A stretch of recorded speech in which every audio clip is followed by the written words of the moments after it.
And my late baby, I got stuck at the checkout line at Target. What's that line from? That's from a movie. What's up, Aaron? What's up, Trent? What's up, Torrance? What's up, Brandon? Keisha Coates? Rhonda White? It is good. All right, so listen. We're going to talk about... What's up, Levi? Hi, Loretta. You just started following me? Hey, Jackie. Yeah, I stay eating. Torrance, I'm coming off that chicken. I got my last pack of chicken in the. I might be preparing it while we on here, but I got the last pack of chicken in the water because I'm a bake those wings tonight, and then I'm coming off the meat. I had to get rid of the chicken that I had in my freezer. But back to Loretta. Loretta, I've written a 2-part memoir series. The first is called Words Never Spoken. The second is One Thing for Certain, Two Things for Sure. So it's all of the things that shaped and changed my life. My parents' divorce, my sister's drug addiction, my brother spent 23 years in jail, and it's my transition from dating women to dating men. The very first guy that I fell in love with was HIV positive, and it shaped and changed my life in ways that I can't even begin to tell you. Yes, I am late, Shauna. Loretta, if you were an Elin Harris fan, just to bring it all home, you'll love these books, because what I've learned from the readers is that I've picked up from where Elin Harris left off. So if you visit Amazon or go to my website, the details are up here, craigthewriterstewart.com. It will take you to Amazon. It will give you more information about me as well as my podcast. I host a podcast every Monday at 10 called So Much to Say. And we're going to be discussing that podcast now. So I hope you guys have questions, especially those of you that are rushing me, telling me that I'm late. So I thought it would be apropos for me to read a piece from my second book, because it ties into this whole bisexual, this thing, the double standard of bisexuality, right? The memoirs are about my life, if I haven't said that. So I'm going to read you just a little bit from the second book. The books are also available, Loretta, through e-reader. So iBooks, Kindle, Nook, whatever, e-reader you have. So this is a piece from One Thing for Certain, Two Things for Sure. So hopefully you guys have your questions about the podcast, the most recent podcast. Loretta, the podcast is called So Much to Say. I was involved briefly with a married man, who believed he had the courage to leave his wife to be with me and to live his truth. This isn't the typical story of a married man promising to leave his wife for a secret lover. Rather, this is a story, in part, about a gay man who knew he was gay before he got married, but chose to marry a woman because he didn't know how to break free.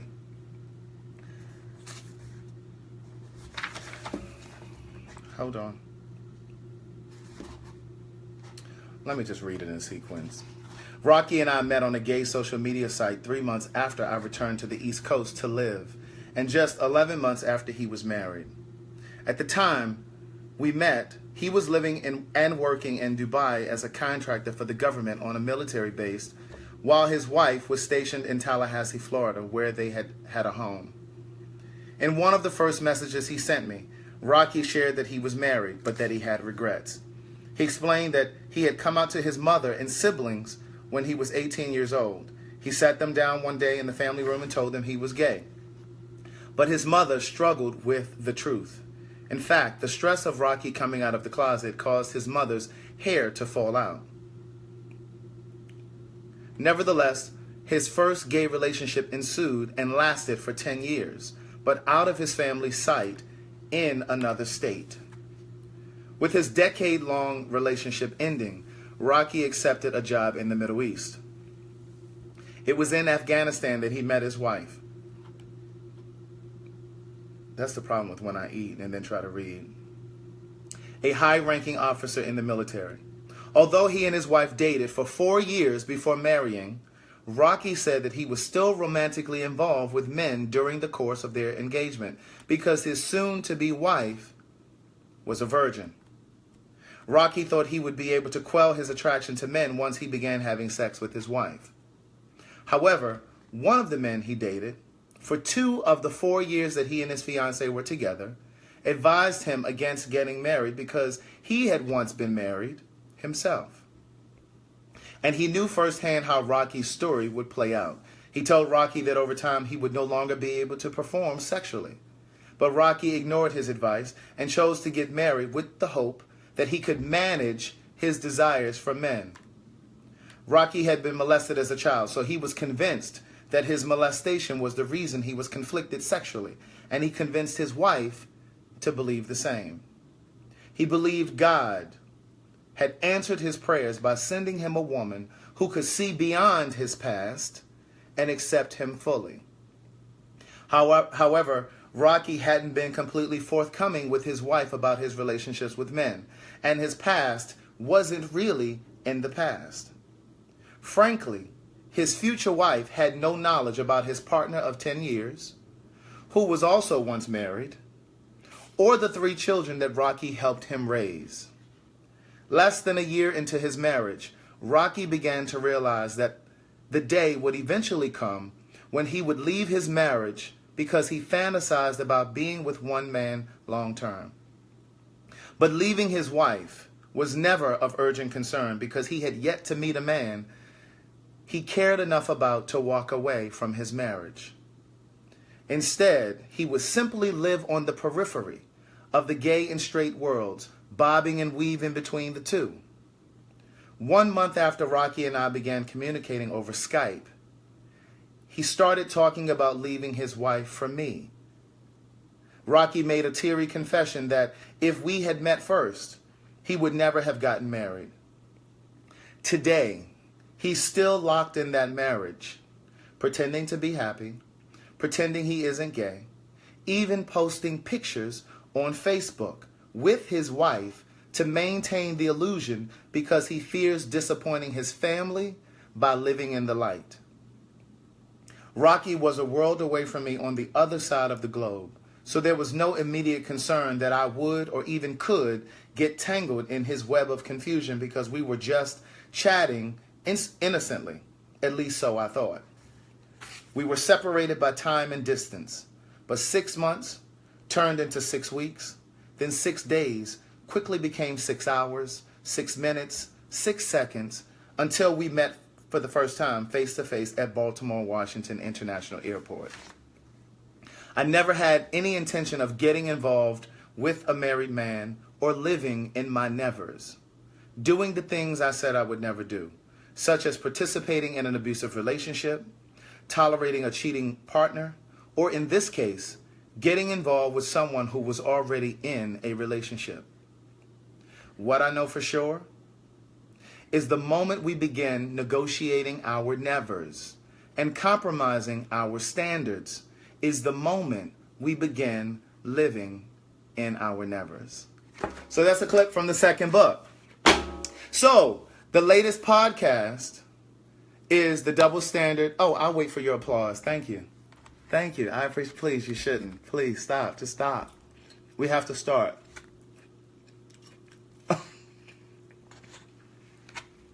Please sit down. Sit down. Any questions about the latest podcast? Hey, Tracy. Now, you guys rushed me on here. Y'all don't have any questions? Hey, Jackie. Thank you, Thank you, Jazzy. You guys don't have the books? Y'all thought I was bullshitting. I put my heart and soul in these books. Here.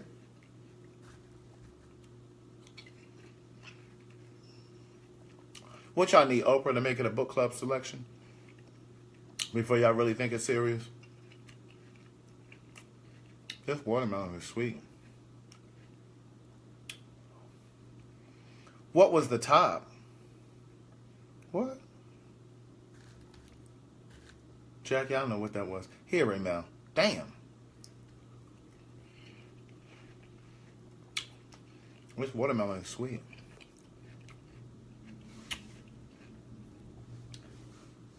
Ain't they slipping, Tracy? That's okay. They bandwagoners. Y'all gonna wait till I'm a star, and then y'all gonna want to be, oh yeah, I remember he used to do these Facebook videos. I'm like, I don't remember y'all. What's up, Tally? Tally, I'm supposed to come and do a reading up in South Carolina again. Like in October. Wisdom. You need another copy of the book? You loaned your book to someone and never got it back. See, that's why you don't loan your books out. Wisdom.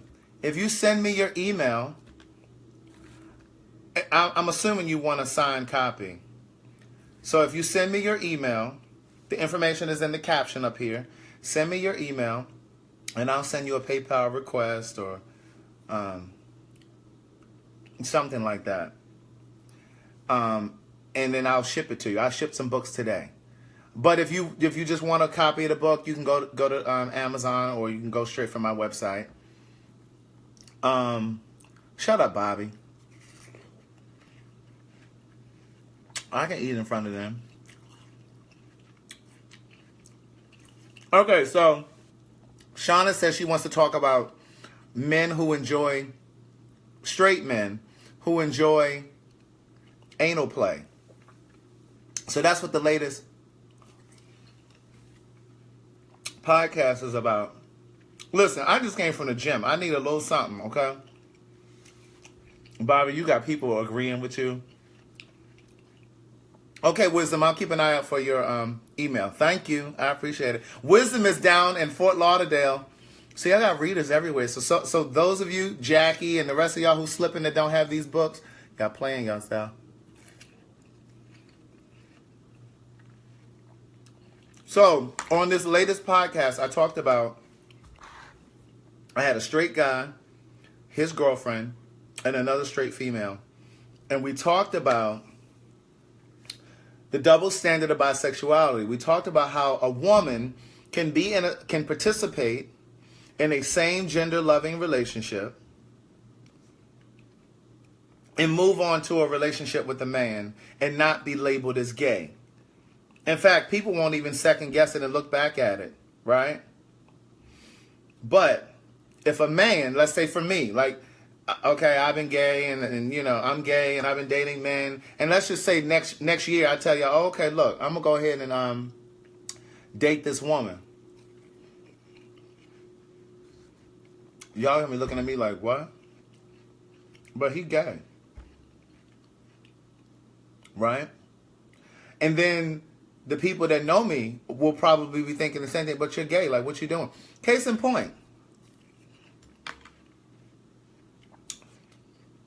Jazzy, is that your email because you want a book? Is that what that is? Case in point. In this first book, I talk about a friend who was gay, was running the streets with us, punking. That's what my friend Bobby calls it. Bobby, you still in there? My friend Bobby down in Houston. He be like, oh, baby, we were punking. We were punking this weekend. So anyway, he used to run the streets with us, punking, going to the gay bars and dating men and, you know. And next thing I know, we were on a vacation. I write about it in here. We were on a vacation. We were in the Dominican Republic. And we walking on the beach, and this Negro says, yeah, so,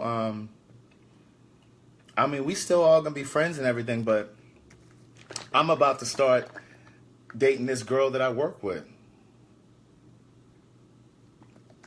That was me looking around. I was dating this girl. Wait, what? What you mean? And not only was he, and I'm going to say this for a reason, because I know there's probably some gay activists watching that's going to probably try to say that I'm bottom shaming, but I'm not. But he was a bottom also, right? So I'm like, so if you a bottom, how are you going to start dating a woman? What what y'all gonna do? I mean, is it just me? And so, but I feel like he had the pressure because his family, I wanted all my juice. It's a protein drink. His family is West Indian. He's West Indian. And they started pressuring him because, for one, they had moved down here from New York. So they were here in Georgia. And so, like, where before, you know how the gays moved to another city. And they kind of lived their life because they're in another city. See, Tracy said the girl was going to get on top. Well, listen, we're talking about women who like to strap on now. So, listen. So, his parents, his grandparents, because that's who raised him, had moved here to Georgia. Excuse me. So, I guess he felt the pressure to please them because they were asking him about when he was going to have a kid and all this other stuff. No, Loretta, we're not saying a button. I said a bottom. B-O-T-T-O-M. Bottom. Now, if you need help with what a bottom is, somebody else going to have to educate you on it. Somebody tell Loretta what a bottom is. So his grandparents moved down here, and they started pressuring him like, when you going to have a kid? And so I think that's why he started dating this girl. And here's the irony of it. We used to go to these house parties, right? Loretta's still asking what's a bottom. The guy that like to get stabbed, Loretta. The one that wants to get stabbed. So his grandparents actually moved into this subdivision where we used to go to these house parties, right? And it was so many gay men that had bought houses in this particular Look at Jackie's comment. There were so many gay men that had bought houses in this particular subdivision. And his grandparents moved into that subdivision. And they started talking about the gay people that they would see. Because they would always have functions. Like the gay people in the neighborhood would always have functions. And so his grandparents would look over there and they would call them all kinds of gays and sissies and whatever the little West Indian word is for fag and stuff like that. And so he would come back and tell us, like, oh my God. And so, of course, whenever he went over to his grandparents' house, he was trying to duck and dodge because he didn't want any of the gays to say hello to him. And then, God forbid, his grandparents see it. So, but I said to him one day, I'm like, well, first of all, you already cut and color and perm your grandmother's hair. They don't know you gay. Not to say that you got to be gay because I don't know how to do no hair. I don't know how to braid. I don't know how to plait. I don't know how to perm. So I'm not saying that. But I'm like, so, I mean, what you mean? Needless to say, he ended up getting this girl pregnant. He got a son. And they were supposed to get married. Well, needless to say, they never got married. And even the guy, Rocky, that I just talked about, the guy that I dated that was married, he was a bottom. And so I say that because I think sometimes, and I've not done any research or no studies, I'm just saying as my experience as a professional gay, I think sometimes men who enjoy being on the bottom get into relationships with women or get married as a way to assert, stay with me now, as a way to assert or prove to themselves that they are still men, right? Because they're so passive in the bedroom. So it's almost like they have to prove to themselves that they can still pull a woman. But in the case of Rocky, he and his wife, they weren't even having sex. Because as I read in that little piece that I gave you, she was a virgin. So for the 4 years that they dated, they weren't even fucking. And he was completely okay with it because he was fucking men. Or getting fucked by men. The whole time that they were engaged. And so then once they got married, because he and I met 1 month before their 1 year anniversary.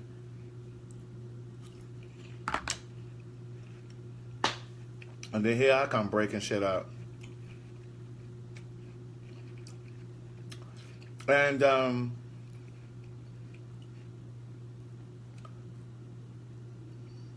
how do you know a person is a bottom? I was trying to figure out if I was going to answer that or keep telling my story.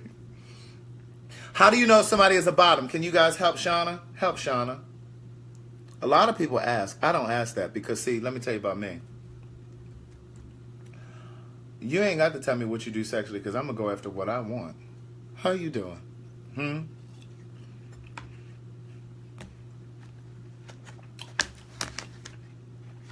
You can't look at a person and tell if they're bottom.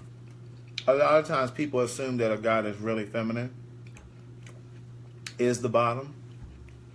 But I'm here to tell you.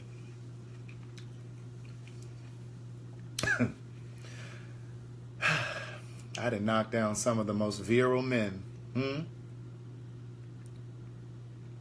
I done stabbed some of the most unclockable men.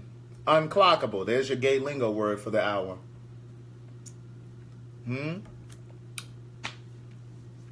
So anyway, I digress. So my friend whose grandparents moved here that were West Indian were excited when he had this kid. So then he goes off and he gets engaged to some other girl. Never married her either. But I really think that it was a thing of he wanted to have a kid because then I later heard that he was slipping and sliding around with the gays again. So, because I said before, on here and on here, in here, sexuality is instinctive. It's how you're wired. It's not a choice. It's not a decision. That's whether you're straight or you're gay. Loretta, I'll tell you everything I do right in here. The people that have been following for a while, they know what it means when I do like that.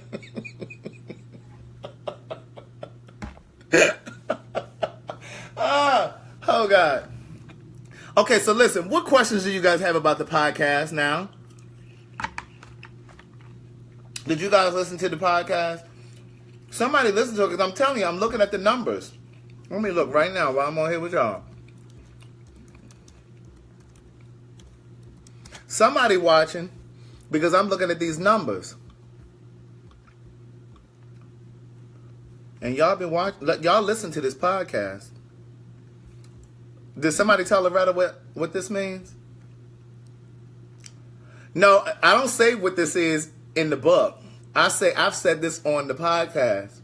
That's the finger that you... Okay, back to the topic at hand, which is straight men who enjoy anal play, who enjoy their woman to touch their booty. That's the finger you use to get it ready. That's the finger that you use for the smell test. You don't put your mouth down there until you smell it. Amen.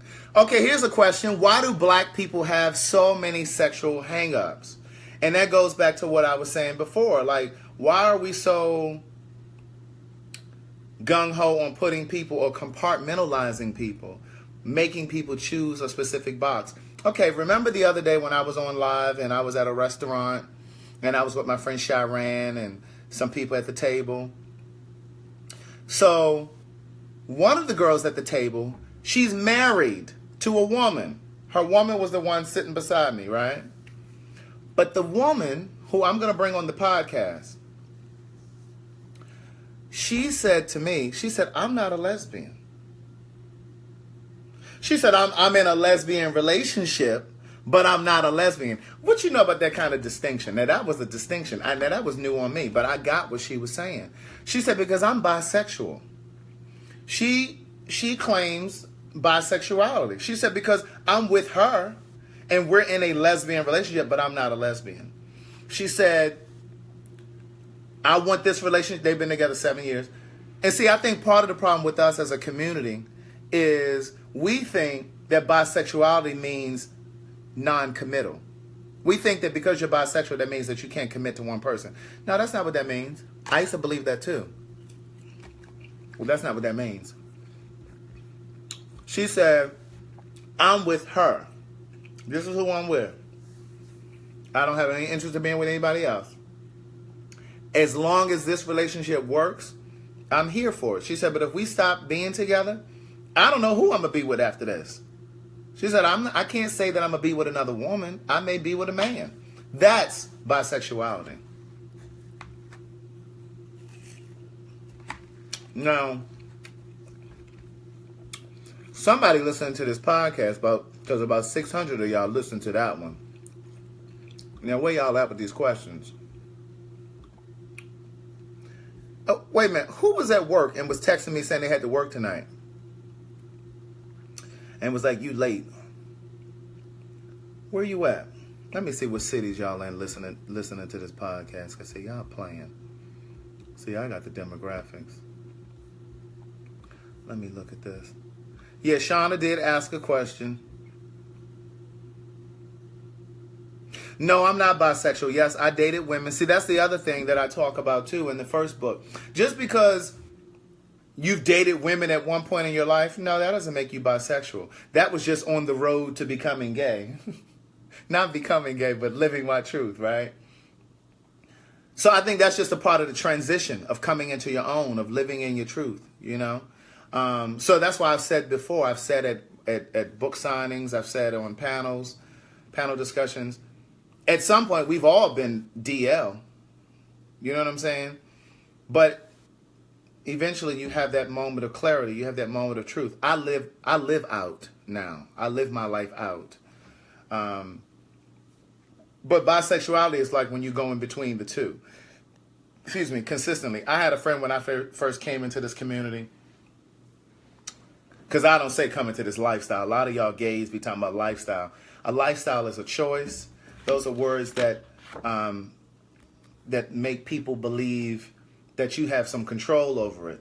But it's not a lifestyle. A lifestyle is I go to the gym 5 days a week. I work out. That's a lifestyle. A lifestyle is, oh, I'm a stripper by night. I'm not really, but I'm just giving another example. That's a lifestyle. Those are lifestyle things. Lifestyle things are, oh, I shop at Whole Foods. I travel 3 times a year on a major trip. Those are lifestyle things. The lifestyle speaks to when you have a choice in the matter. But I had a friend when I first came into this community, not this lifestyle, who used to say to me all the time, he said, well, I'm bisexual. I'm like, well, you ain't bisexual. You dated women at one point, but you ain't dated a woman since I've known you. And I've known you at least 3 years. You know what I'm saying? So, like, no. Y'all ain't bisexual. Bobby had another question. We have another question from Houston, Texas. Somebody tried to call again. I'm busy. I'm talking. Loretta, what city are you in? Bobby is down in Houston. He's safe, clearly, because he on here playing with us on Facebook Live. But bisexuality frightens people. Who determines when a switch is okay because somebody gets left out during the session? Wait a minute, what? Who determines when a switch is okay because somebody gets left out during the session? What session? What you talking about? You talking about threesomes and stuff? Clarify that for me. But yeah, bisexuality does frighten people. Because I'm going to tell you, if somebody told me they were bisexual and they wanted to date me, I would have to really think about it. It's hard enough keeping the motherfucker's attention on one person. Let alone you attracted to men and women?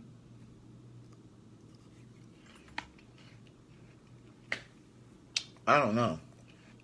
No, I'm what they call a golden gay. A golden gay is a gay man that's never had, or gay person that's never had sex with the opposite sex. I used to play with it. There's that thing again. I used to play with it, but I never put it in it, right? So the question was, did I ever have sex with a woman? No, I used to just play with it. And then you smell it. You know, I used to do that when you were a kid. Don't act like I'm the only one. You smelled it too. Whatever. All right. So, Marika's in Baltimore.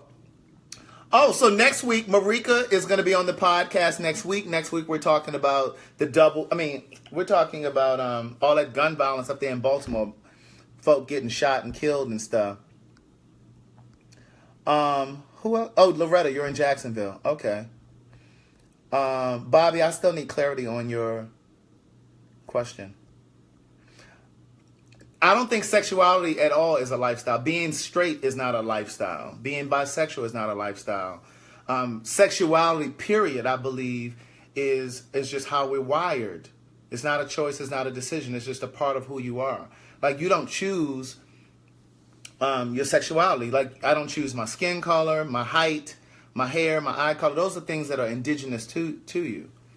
And I believe the same to be true about bisexuality, or sexuality, period, whether it's bisexual, straight, or gay. I don't know what that session part was. Yeah, that finger's, listen, that finger. So what are the statistics on straight men liking anal play from a female, and do they consider it with a man? Now, that's a good question. I don't know what the statistics are, because, see, here's the thing. I don't even know if they could really get accurate statistics on that, because how many straight men really going to publicly say in a study that they like getting fingered?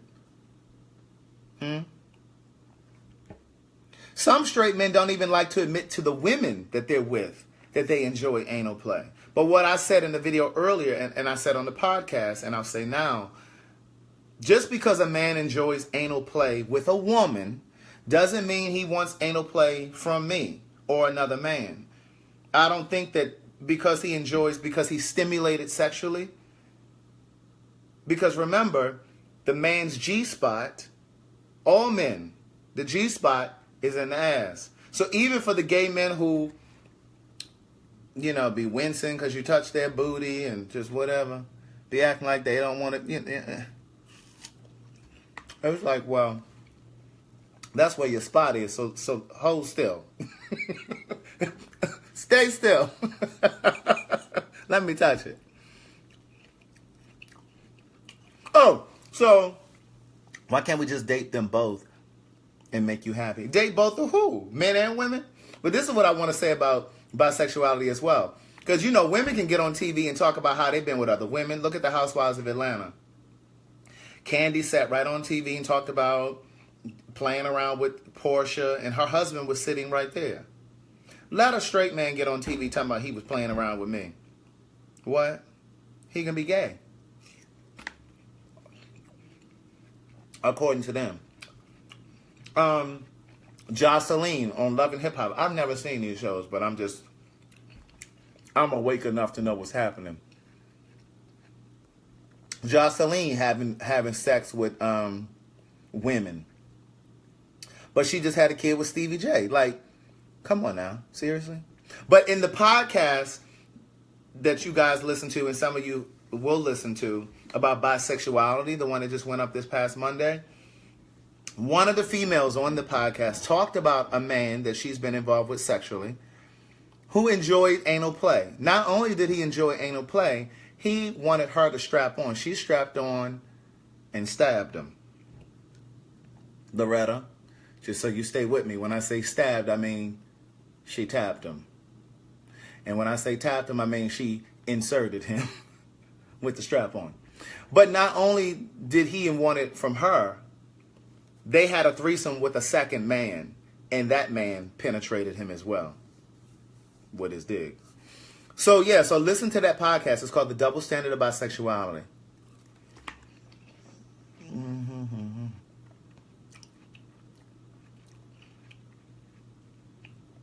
Oh, so Bobby is saying in a relationship, if one person decides they're ready to be done, they're ready to be over,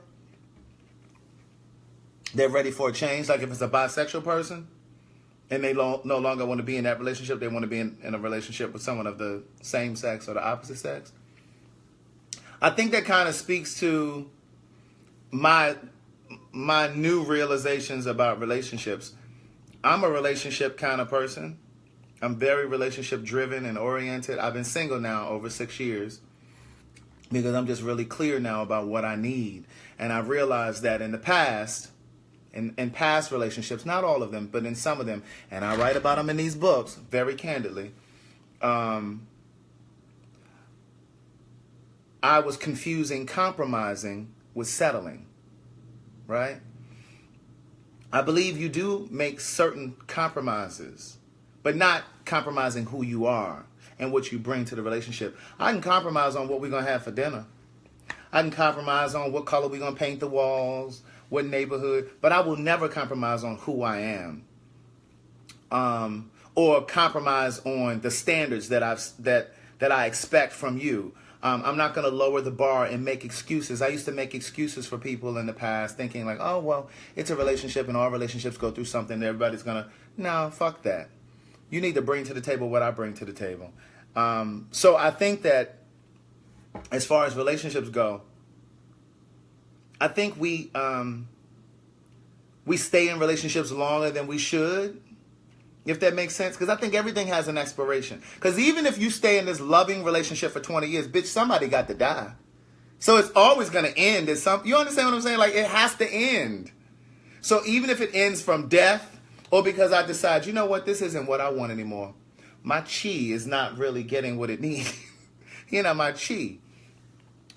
But I think the reality is, I think it's possible for people to be monogamous. But I think what happens in a lot of cases, we end up stepping out of the relationship and cheating before the relationship is over. Because either A, we're afraid to be alone, or B, we're not really sure if that's what we want to do, and we don't want to fuck up a sure thing if we're not really sure we want it to be over with.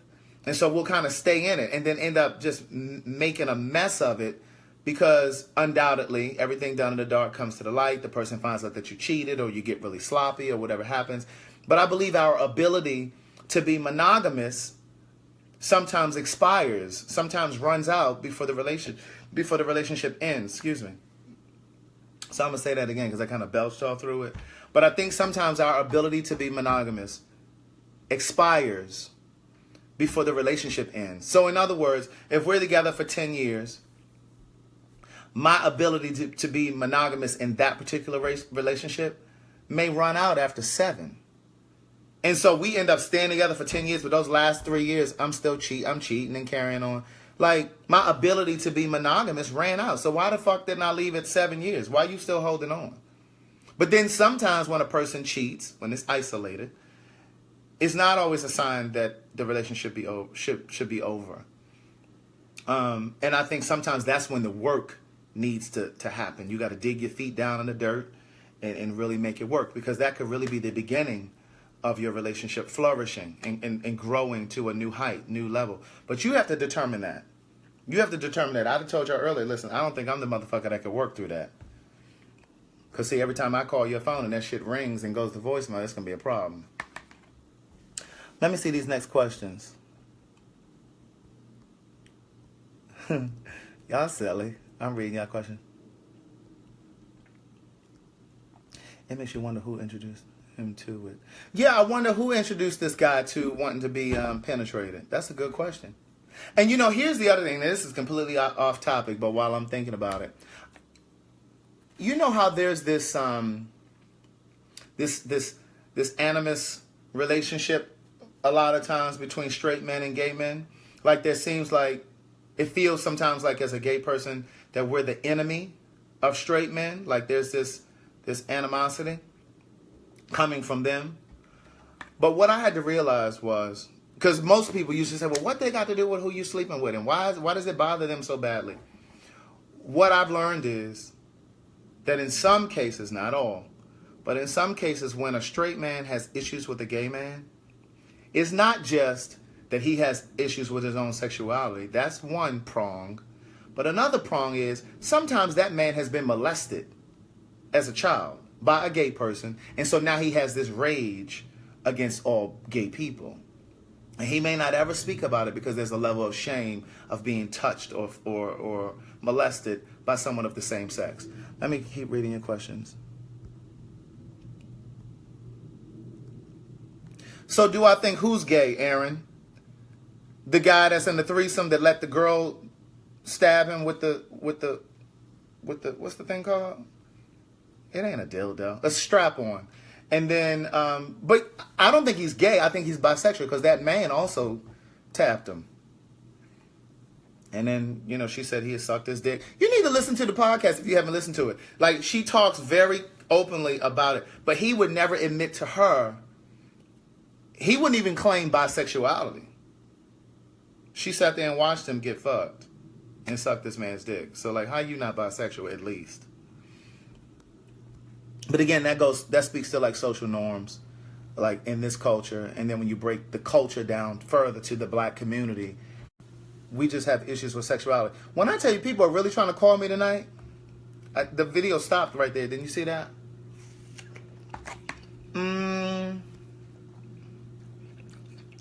So no, I don't think he was gay. I think he's bisexual. They really trying to call me. Why do I think so many black gay men are single? That's a great question.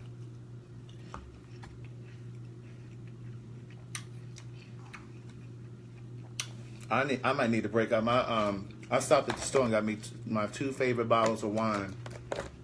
I might need to crack open a bottle for that question. Let me give you my best answer on that. Are we talking about gay men, period, or are we talking about black gay men? Help me out.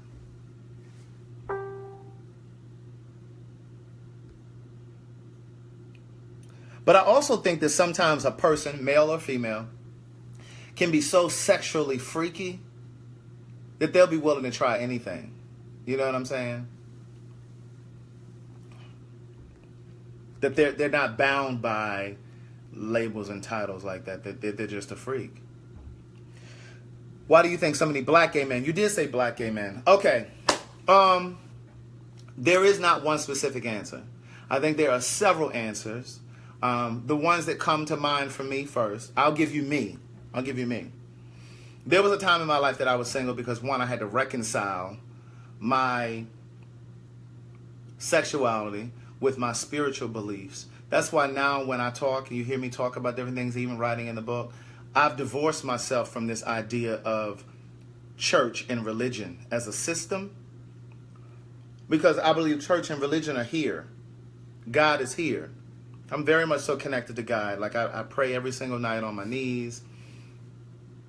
And I think this thing called church and religion has alienated some gay people and made them have this contentious relationship with God, or a non-existent relationship with God, because of what church has done. I believe that church, religion, has done a number on us as a people. I think it's really damaged us. It's hurt us and it's helped us. That's a podcast that I want to do at some point. But I need to get the right people. I need to have a religious person come on, either someone from the church, because I need to go toe to toe. So what I'll say about that is, I think that most of what black people believe about church, because there is a statistic on this, about 80% of black people believe in God, okay? And so the majority of us, the things that we think we know about church and about God, it's been given to us. It's been passed down generation to generation. You can go all the way back to slavery. And I'm going to give you this. So I had a book signing in Houston. And this book signing, it was the first signing that I did in Houston, right? A friend of mine from college had bought my first book. And then when the second book came out, she bought the second book. And so I was going to Houston to do a signing. And so she contacted her mom, who still lives in Houston, and said, my friend is coming down to Houston. I want you to go to his book signing, da-da-da-da. So her mom said, well, get the books from me, send them to me. My friend ordered them through me. I signed them, shipped them to him. Her mom read the books before I got down there, right? She got in touch with my friend, her daughter, and said, Her mom was a huge Elin Harris fan. Huge Elin Harris fan. She contacted my friend and said, listen, I don't want to go to his reading. I want to have my own reading at my house. Get me in touch with him because I'm hosting my own. She said, I got to invite my friends. I have to invite my circle. So I get to her house. So we scheduled a reading the day before the one that I had scheduled in Houston already. I get to this lady's house. Baby, when I tell you, it was one of those moments that I had thought about when I was first writing the books. I was living in LA. I was writing the books, or the first book. And I was just wondering, how would people find out about the books? How would I get the word out to people about these books, right? But that was one of those instances where I kept telling myself, stop allowing fear to control you, because that's what that was. That was doubt creeping in. And so I would just not allow myself to think that far. Just do your part. Just write the book and let God, let the universe take control of everything else. He'll figure out how to get the book to the people. When I walked into this lady's house, it was packed. When I say it was packed, the kid was almost scared to talk. She had people all over this house. And they were sitting there waiting to hear from me. The point of me saying this, when she introduced me, she said, and this woman is probably about my mom's age, right? She said, when she introduced me, she said, when you look around this room, you can see this room is full of books. She said, I love to read. She said, in about a year out of my life, I've read nothing but biographies and memoirs and autobiographies, like just about people's lives, because I wanted to just kind of escape and see how other people live. And so she had read Nelson Mandela's. And so one of the things that she said, and this goes back to the black gay men thing that we were talking about, she said, when white people came to the land, came to Africa, we had all of the land and they were carrying the Bible. But when they left, they had all of the land and we were standing holding the Bible. And so I say all of that to say, and that affected me because it was almost like how they got over on us. They taught us this religion, and I'm not at all saying that I don't believe God exists, because I do believe God exists. But I believe that they use this tool, church and religion, to control us. Church and religion has always been about power and control. If you think about every single war that's happened, at the base of it, it's religion. It's religion. And so I've learned to separate. I believe that the work of any gay person, whether you're talking about a gay man or gay woman, I think that once you live your truth, once you get to that point where when you come out of that proverbial closet and you admit to yourself that you are gay or bisexual or whatever it is, trans, I think that your life work, a part of your life work, is to affirm yourself for the rest of your life. So I didn't act on the feelings until I was 22. But even though I was acting on the feelings, I hadn't really started to give myself permission to be gay. I was still walking around in secret. And I believe that when we hide who we are, we're admitting fault. We're admitting that there's something wrong. When we hide our relationships, when we pretend that we're not gay, or we pretend that this is just a roommate, and y'all let that go. So I think it's really about doing this life work of affirming who you are for the remainder of your life. So I came out at 22, and I believe that for the rest of my life, I have to affirm myself and give myself permission to be who I am and be okay with it. Because when I came out, there were certain things that made me really, really uncomfortable and uneasy, like really feminine gay guys. But now that doesn't bother me. When I first came out, it made me really uneasy to see drag queens or trans women. Like those kind of things really made me uneasy. But now, that doesn't make me uneasy. There still are things that make me a little uneasy. Some of those things would be, and I'm just not a public affection person, period. But I think that with public affection in a gay relationship, outside of a gay setting, would make me a little uneasy. Because I'd be worried about, well, who's looking and da-da-da. I don't think that it would all have to do with my dislike of public affection. I think some of that has something to do with not really being comfortable with people seeing that. I went to a concert a couple weeks ago. When I tell you these two lesbians, they were all hugged up on each other. The lesbians don't play with y'all. They don't give a fuck who looking, and they dare you to say something. But why did they question his sexuality? Because he wanted to be penetrated? Masculinity appeared to be defined by giver based on what I heard. Yes. So that's exactly it, Bobby. So Bobby is saying, why did they question in the podcast? Why did they question the guy's sexuality? Because he wanted to be penetrated by this woman. Or a woman who, or a guy who likes his woman to play with his booty. Again, I don't think that that makes him gay. I think, or question his sexuality. Because again, I don't think that a straight man who enjoys anal play, or even a straight man who wants his woman to penetrate him with a strap-on, I don't think that that makes him gay. I don't. Because again, as I said before, just because he wants this woman to do that doesn't mean he want a man to fuck him. Period.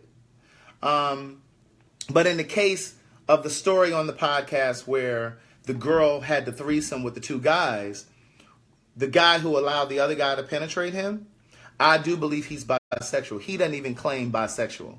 He says he's straight. But I don't think you can classify it as a straight if a man is fucking you with his real dick and you sucking his real dick. Okay? It always becomes a mess. Lord, do you find monogamy an issue in the community? Okay, do I find monogamy to be an issue in the community? I'm assuming you mean the gay community. I think that monogamy has become a challenge for people, period. That's straight or gay. And what I always say to gay people in particular, when you have a balance of straight and gay friends, when you have an equal balance of straight and gay friends, you'll see that they got the same kind of bullshit going on over there as we got over here. There is no difference. Oftentimes I found when gay men think that straight people have it easier, it's because they don't have enough straight friends that they hang around to really hear the stories or witness it. I've heard gay men say, damn, I'm 35 and if I was straight, I'd have a kid by now and probably be married and da-da-da-da. That ain't no guarantee. And like, people always want to say, gay men a lot of times will say, it would be so much easier if I was straight. I wouldn't be going through some of this stuff. You know, guys just play too many games. First of all, if you haven't really dated many women, what are you comparing it to? If you've only dated 2 women in your straight life, and you've dated 15 men since you've come out, you're comparing 15 to 2. So, of course, the odds are going to be in the favor of dating straight people because you only had 2 straight experiences. Like, come on. So, I think monogamy is just a challenge, period. So, that's my take on that. Hello, my friend. I just had this conversation with my dad. How can someone justify their opinion about your relationship and your visits of the world and how you see things versus how they see them? And they know nothing about your life and relationships and why you are wired the way you are. Well, here's what I'll say to that, Kenneth. I don't try to explain what it means to be gay to people anymore. Like, I've retired from that. When I first came out, I remember I used to work at Hewlett Packard. You know, I had just come out, so I was on this kick, and I was just telling everybody, oh, yeah, you know, I'm gay. And, you know, it was almost like this release, right? But when you go out and you start announcing all this other stuff, and I'm not saying that you shouldn't announce it, but just know that when you announce it, even if I just announce right now that I hit the lotto for $10 million, if I go around and start announcing it, there's gonna be an effect. There's gonna be people asking me for money. So if I come out and start telling people, oh yeah, well, you know, I'm gay, you're opening yourself up to questions. They're gonna want to know, oh, okay, so what does that look like? Well, what's your role? Do you get fucked, or do you, like, they're gonna start asking you all kinds of shit. What I decided was that it is not my responsibility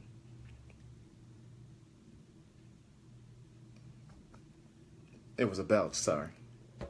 It's not my responsibility to educate you. Just the way I feel about racism and white people, I'm not going to go around trying to explain to white people how racism still exists. If you're that intellectually lazy to not see the different examples of how racism exists, it's not my job to explain that to you. If you want to be willfully ignorant, that's your business. So the same is true for sexuality. First and foremost, if we can't agree that being gay is not a sin, then I'm definitely not having a conversation with you. That's not a conversation that I'm even interested in entertaining. Because if you're telling me that because the Bible says, just by sheer nature of who I am, that I'm going to hell, then we can't even have a conversation. Because, see, the Bible was used at one point to justify slavery. by white folks. Next question, let's see. Yeah, again, why does the guy have to be anything? Like, why are we labeling him gay or straight or bisexual? The reality is this. If you're not having sex with him, or if you're not dating him, why does it really matter what he does? Ray Mel, I don't know why you don't see these questions, because I see these questions. Maybe you have an Obama phone too. Trying to explain this lifestyle to my dad is like, oh, wait a minute, lifestyle, we just explained that. Go back in the video, Kenneth. Trying to explain this lifestyle to my dad is like trying to help a blind man see, because he doesn't understand this lifestyle. Well, first, let me help you. Lifestyle, again, speaks to choice. I don't believe that being gay is a choice. I don't believe that it's a lifestyle. The only thing that I can say to you, to say to your dad, is being gay is just like being straight. You didn't make the choice. You didn't decide it. It's how you're wired, period. And then what you do is, for Christmas, give him one of these. Father's Day already passed, but give him one of those. That'll help him. Kenneth, I have tried. Wait. I have a friend that is transgender. My dad believes if you were born a man, you can change it to a woman. And he says to me. Okay, so he says, here's a friend that's transgendered, and my dad believes if you were born a man and changed into a woman, you were still a man. To that, I will say, T.S. Madison spoke about that on the podcast last week, and she said the same thing. She said, listen, you're not genetically a woman. You know what I'm saying? Yes, you feel like you're a woman, and that she said, but genetically you're not a woman. So it takes maintenance and work to maintain that look of a woman, whether it's hormones, whether it's electrolysis, whether it's getting breast implants, you know, whatever, taking estrogen. But I do feel it in terms of like, and let me try to explain this. I'm gonna choose my words carefully. I do think, I didn't always understand trans, but what I believe is just like any other thing that's inherent. So, for example, and I'm not at all saying that it's a defect. That's not what I'm saying. But you know how like some people are born with a sickle cell trait, or some people are born with like an extra finger. Like I know a guy who has like an extra finger here and an extra finger. Like that doesn't make him a mutant, and then it's not like God made a mistake. But I think that sometimes, you know, in the chromosomes and that kind of thing, I think sometimes they get crossed, and I believe that it can happen. I believe that genetically you could look like one sex or gender, but here you could be wired differently. Again, it's about wiring.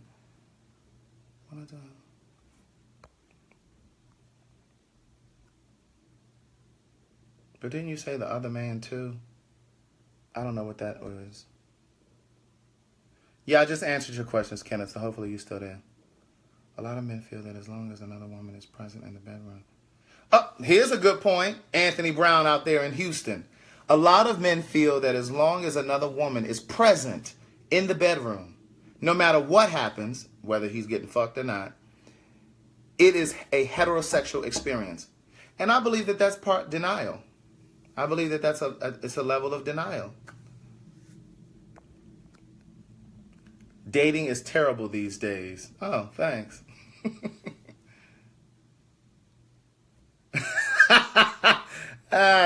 Don't come for my phone. Link to purchase. Yes, Raymel, the link to purchase the books and to follow the podcast are in the heading. It's up in the caption of this video. He don't read, but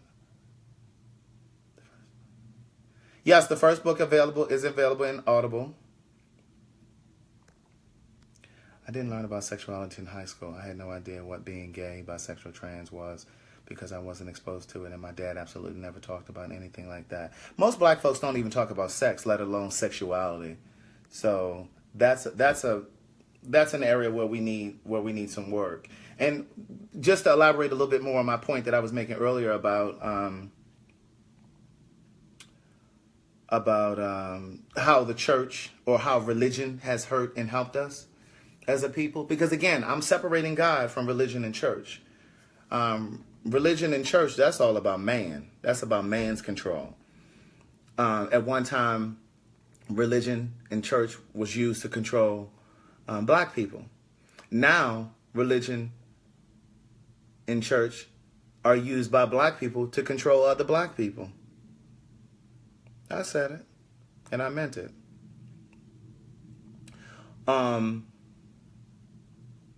It helped us, religion and spirituality helped us navigate through the triangle trade route. You know, that boat route that took months from Africa to Europe to the States. It took months. So I think that a sense of spirituality kept a lot of people alive. It helped us through Jim Crow, civil rights. I think it's kind of helped maintain our level of sanity. But I do think it's handicapped us because it's crippled our growth as a people, because we're so bound to the doctrine in these Bibles. And again, a lot of it is what's been taught by our ancestors. White people taught our ancestors, and generationally, our ancestors taught us this stuff. And it's the reason why a black person can have cancer and say, oh, I'm just going to wait on God. I'm just going to pray. What? God ain't say be no fool. He didn't say not to use the resources given to you, like that kind of stuff. It's the reason that we can go to a church and the church says, we need you to make a sacrifice. We need you to, if it means going into your bill money, we need you to make a sacrifice, because if you make a sacrifice to God, he'll send it to you in the mail in 3 days. Like, all that stuff is kind of crazy to me. They ain't got nothing to do with God. And I think that a lot of times black folks are so afraid to question religion because you think that you're questioning God, and you've been told that it's blasphemous and all this other stuff.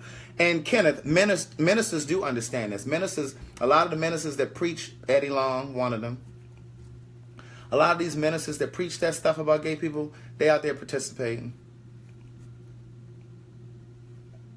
It is about a personal relationship. You have to have a personal relationship with God. But the reason so many black folks get so up in arms when these pastors fall from grace, Eddie Long, when that whole scandal came out about when him and them little boys, and how them black folks over there at New Birth didn't want to believe that it was really true. Good luck and good night. It was true.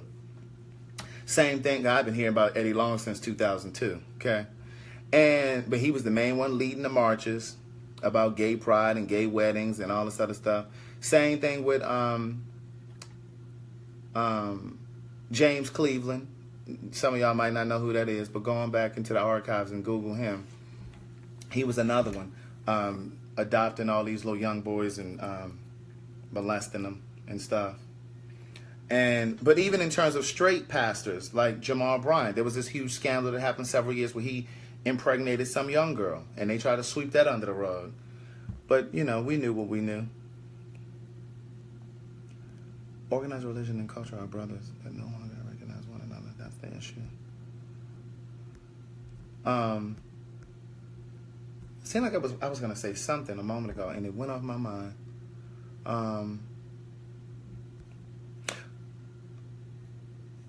It almost came back.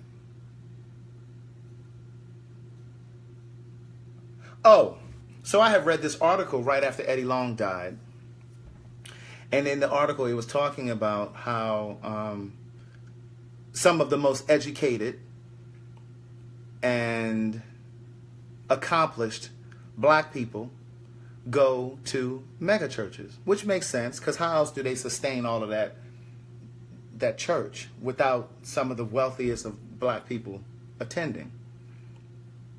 So in the article, it was just talking about the whole scandal with him and the little boys and all this other stuff. And they were saying in the article how even though the most educated black folks go to these churches, they pull up to these churches in these luxury cars, they park their luxury cars in the parking lot of these churches, and they leave their brain parked in the car. And it went on to say that they go into these churches and they never ask questions about where their money is going. The most educated black people never question, well, where is this money going? Like, what am I using? What's this money going to? And it demonstrated in this article how Eddie Long was living in $1 million house. There's some church that there's some charity that he started, paid for. So this charity paid for this man to be in this $1 million church. This $1 million house. Nobody ever questioned where the money came from to buy this $1 million house. And he was getting a salary over 4 years for over 4 or 5 years for $500,000. So it was like $125,000 a year. Nobody ever questioned, well, where's this money come from? Y'all just sitting in the church writing checks. And the irony for me is, a lot of the people that are writing these checks haven't even paid their own mortgage. They got children in college. They haven't paid their tuition. There are church members that are in college that could never go to the church and ask for help for their tuition. Could never ask for help for their rent. What is the purpose of the church? What's the purpose of the church? The last time I attended New Birth was many, many years ago. It was before they moved into the mega church that they're in now. And before we even got to the service, watch this. They had a PowerPoint presentation. They had put the screen up. I had gone to church by myself this particular day. And they had this screen up there. And they were saying that the new church that they were building was going to be $67 million. Right? So they had already brought in $10 million from the sale of their old church. And they had brought in, I think, about $10 million from offerings and tithes and donations from the church. So whoever was doing the presentation this day, I don't remember who it was saying, now we could go to Bank of America for a loan. But I believe we can make this money right here in this church. Why should we go and borrow money to build God's house when we can do it right here in this church? Why should we have to do that? But my question was, well, why do you need a $67 million church? I'm just waiting for one of y'all to come up with a good answer. And I remember sitting there thinking, a $67 million church isn't what makes God smile. If they had taken that $67 million and bought up some abandoned properties throughout Atlanta, put some of these low-income black people in here, buy up some of these properties that white folks are gentrifying today, you don't hear me. Start some businesses, buy some black-owned grocery stores. Why are you spending $67 million on a church? Seriously? That don't make no sense. Needless to say, that was my last time going in there.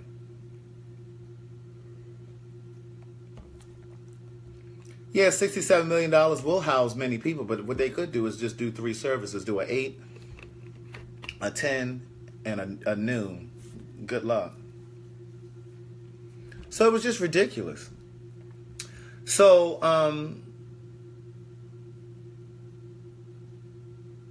yeah. Let me see if there's some more questions here, because I think I'm about to get up off here. I got to bake my chicken. Exactly. Empty refrigerators, and you can't even get no money from the church.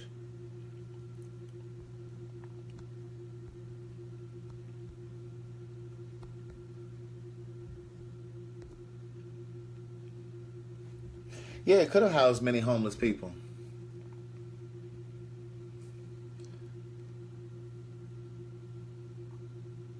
And that's what I'm trying to tell you, Holman. They'll have a $67 million church and won't even help the students that attend that church who need tuition. If that's the case, why do these students have to go and get student loans?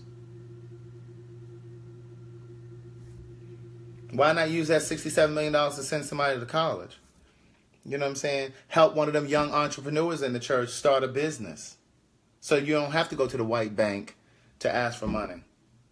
You don't hear me? And then here's the other thing. I remember many years ago, I was in a really tough spot. This had to be like, I think it was like 2002, right? And I was going to tell you the name of the church, but I'm not going to tell you the name of the church. I was about to put that church on blast. I was going to this church, and I was drinking the Kool-Aid at that time. I was tithing. I had just started. I had probably only been tithing like 2 or 3 weeks, right? But I was tithing.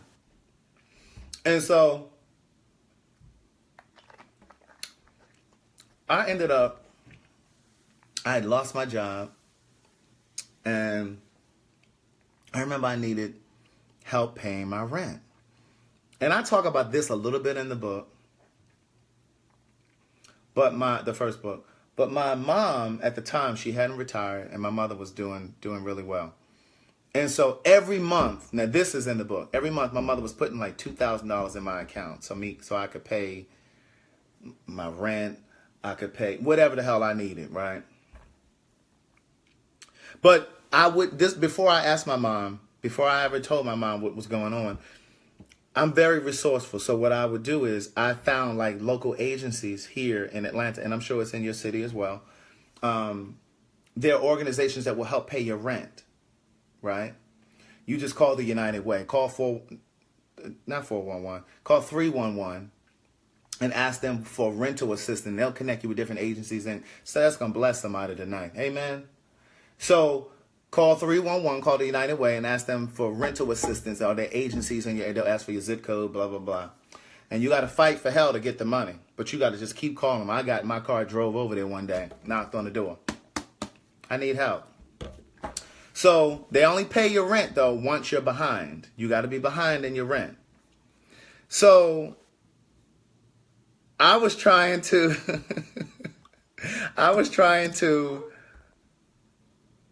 be prideful. I didn't want to tell anybody that I was struggling. I always try to figure shit out on my own. So I had gone to these agencies, but these agencies are only going to help you once. So one of them paid my rent. Another one that I went to, I found another time, they only paid a portion of it. And then they were like, okay, well, we need to know how you're going to pay the rest of it. We're going to give you half, but how you going to pay the rest? So I would always work shit out. But I had gone to my church, and one of the deacons had called me to the back. And he was like, he didn't ask me what was going on because a friend of mine was working at the church at the time. And so he had already coordinated and told him what the situation was. And so the deacon called me to the back. So I go into the back, and he gave me this little wad of ones. You know, y'all had put the ones in the church plate. And so he gave me like this wad of ones. And so I was about to walk out. He said, well, put that away. Don't put that away. Don't let everybody see that. So he didn't want y'all to know that they were helping, right? Get to the car. Now remember, this is a church that I was going to, and I was tithing. Get to the car, and it was like $100, right? Now I'm not complaining, but $100. What I'm gonna pay my power bill with that? I say all of it to say, I ended up going to this white church. I had called through the United Way. I had never attended the church, had never paid any tithes there, never made any donations. Do you know them white people paid my entire rent? Didn't ask no questions. They told me I couldn't come back, but they paid my rent. But, you know, I just say all that to say, we raise a lot of money in these black churches, and I just think that we need to appropriate it a little better than just building churches, okay? Because God ain't told everybody to build a church. I've been tithing a lot at my church. When I lost my job last. Okay, so somebody says, I've been tithing a lot at my church, and when I lost my job last year, the church didn't help with one payment on rent or light bill, and they knew I was out of work. But before then, was paying tithes faithfully. And that's what I'm saying. So, like, at some point, like, and I'm not saying that the church can pay everybody's rent. That's not what I'm saying. But what I'm saying is, what are you there for? Like, if you're not there for the community, if you're not there for the people with real needs, I mean, I don't get it. I don't.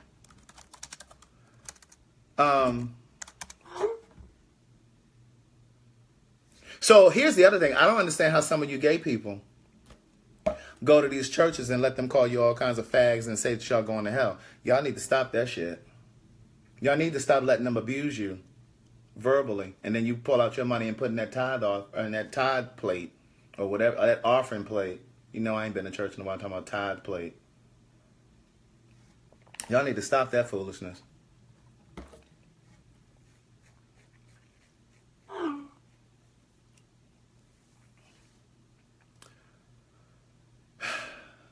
I need to clean my chicken wings. This is the last pack of chicken wings that I'm going to enjoy before I come off of meat.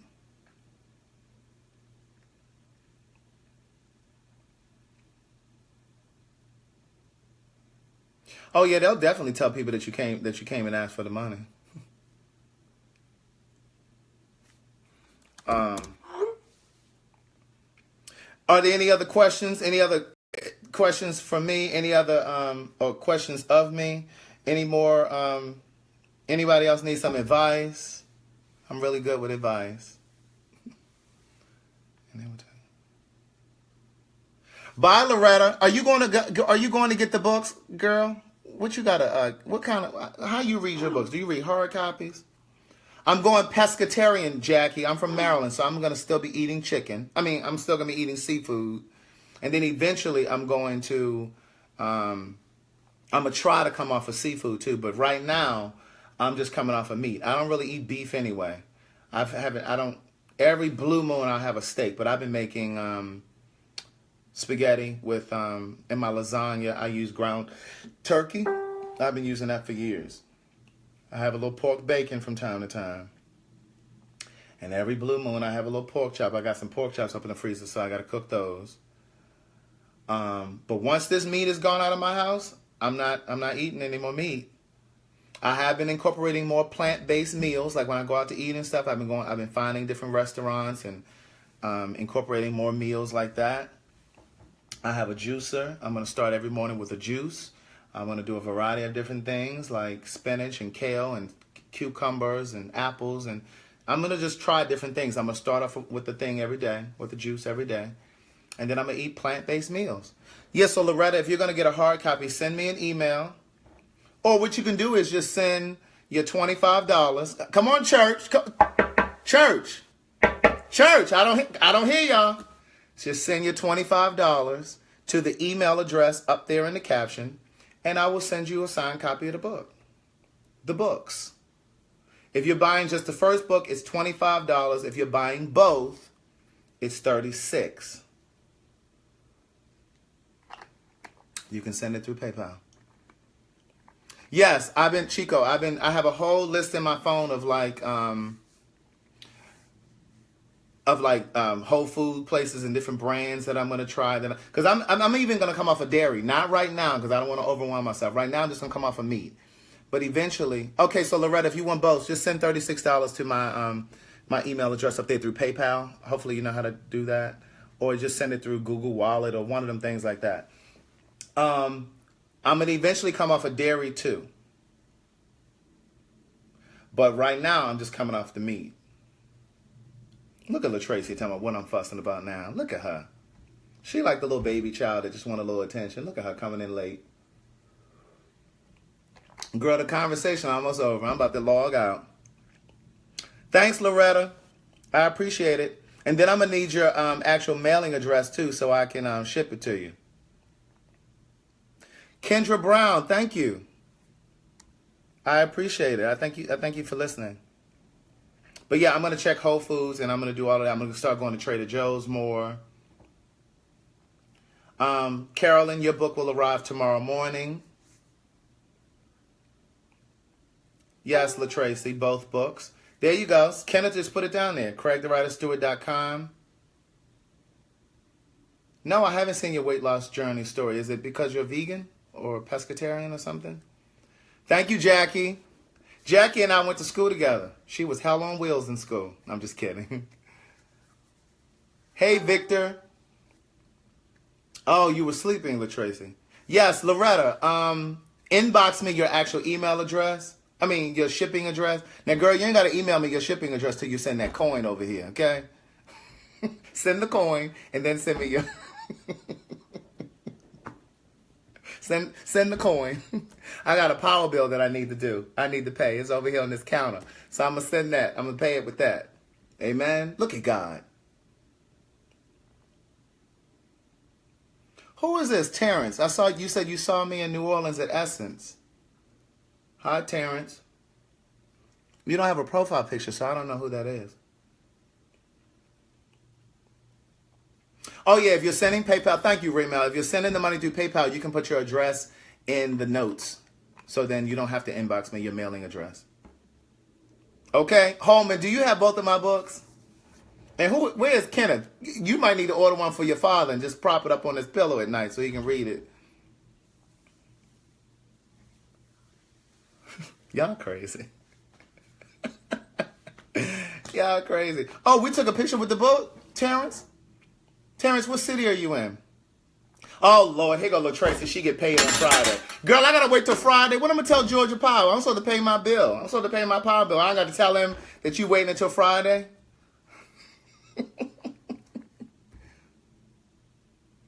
Oh, Holman, you need the second one. Okay, so yeah, send $25.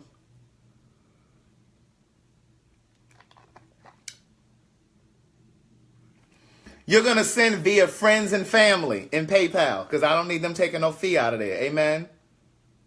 Thank you for that, Raymel. Raymel, you on it. Raymel is on it. I got to take a shower. Some people like it a little salty that don't sleep. I don't. But I'm just saying. Some people like a little salt in their mouth. Oh, you're in Arkansas. Little Rock? I got readers in Little Rock.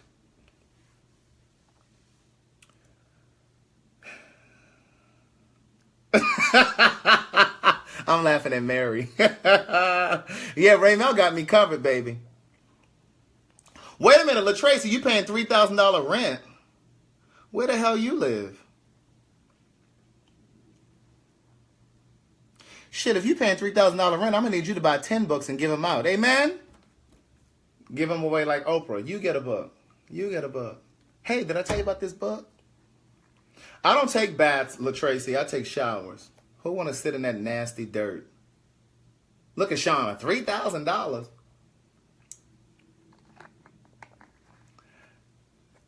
You guys are crazy. Where the hell is LaTracy living for $3,000? Girl, what city are you in? I know you told me before, but tell me again. Oh, you in Harlem. No wonder. Oh, girl, she got a little closet up there for $3,000. Do you have central air? LaTracy, do you have central air? Let me turn my central air up, just in spirit, just in honor of you, because I know you probably got a window unit. LaTracy. Girl, I just got hot thinking about your hot apartment over there in Harlem.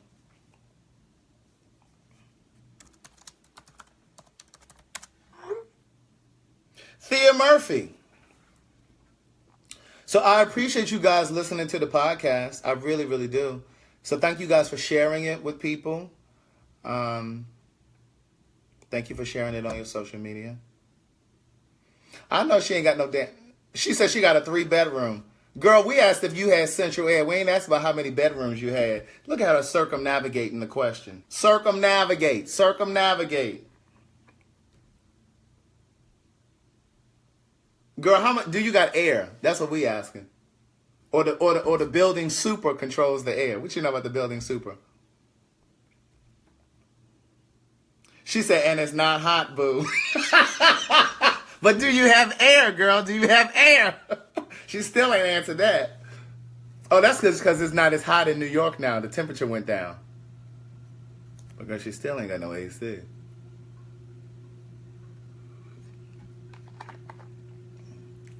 LaTracy said, you too much. Levi, you coming in late again. You coming in late again. I done sat here and talked for over an hour. I'm thirsty. I'm not really hungry because I've been eating this watermelon and drinking this protein drink. Well, I hope it is rent control. Well, listen, this is what I hope. I hope she find 25 American dollars, not pesos, to send me to get this book. Amen? So I can pay for my power bill.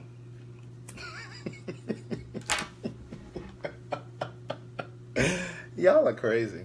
Something is really wrong with y'all. Any more questions? All hearts and minds are at ease, at peace.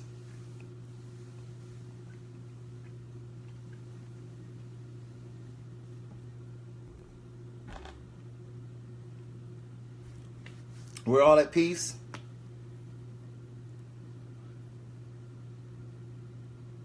You know, you always got to keep your lips dressed. Somebody might want a little sugar. You never know. Somebody might want a little sugar.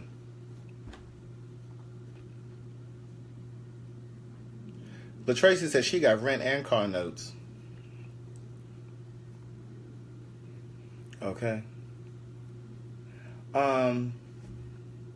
I'll do a reading for you guys another time. From another book or something. From one of the books. I was thinking about reading you guys the dedication. That's how I'm going to close. I'm going to read y'all the dedication to the new book. Because, you know, I'm unapologetically black. Jackie says she missed her show. Girl, you got DVR? All right, I'm going to read the benediction. Because, see, I want you guys to be sweeter and kinder to black people. Amen? The world treats us bad enough. We need to be better to each other. That's why I was talking about supporting black businesses and all that good stuff. All right, y'all ready? So this is the dedication to the book that I'm writing now. In the past, when I considered giving up in business or as a writer because it became difficult, I think about them, my people. You are the descendant of slaves that would not quit. Susan L. Taylor, former editor-in-chief of Essence magazine, said those words at Hampton University when I was a student there. She continued by saying, there isn't anything that you can't do. You are here because they would not die. I always reminded myself that I could never give up because they couldn't. And because I have their blood running through my veins. I do it for them. I rely on their strength. It helps move me along. I keep going for them. Our strength as a people is recorded in history, and it's unmatched. I love everything there is about being black. Our prevailing strength, resilience, adaptability, the rhythm with which we move and speak, our natural instinct to overcome, recreate, and survive. But I didn't always love everything about us. I'm guilty of being harder, more judgmental of us than I should have been. I was embarrassed by the ills of the community, the ghetto language with which some use to speak, the rising number of underage single mothers, deadbeat fathers, the inflated prison and addiction rates, failing school systems. Until I realized a few things. One, the media wanted black people to see and believe those things about black people. And those things weren't completely true. Two, it was my own concern of how white people saw and thought of us, until I divorced myself from those thoughts and any concern about the white gaze. Finally, we've been severely marginalized by a system designed to make us fail because our potential is limitless. Despite it all, we survive with dignity while managing to produce greatness and remain the envy of the world for our brilliance and genius. As I write this dedication, my adoration for my people, I realize these words are like a dog whistle, sure to incite curiosity. Questions of whether or not racism is at play. To answer simply, because I'm for my people doesn't mean I'm against anyone else. I just love us and all we've accomplished with the scraps left for us. I'm charged with the responsibility of being sweeter and kinder to and more supportive of people of color. We deserve that in the very least. We're magic. The world knows it. Some hate us because of it. These names have been etched in our hearts and minds and recorded in history, never to be forgotten. Amadou Diallo, Sean Bell, Oscar Grant, Rekia Boyd, Trayvon Martin, Michael Brown, Eric Garner, Tamir Rice, Laquan McDonald, Philando Castile, Freddie Gray, Sandra Bland, Alton Sterling, and many others. So that's the dedication of the new book. Thank you guys for listening. Thank you guys for supporting my gift. Thank you guys for supporting my dream. Thank you guys for sharing this video and my books with your network, your friends, your family. I appreciate you. Have a good night. I'll see you tomorrow.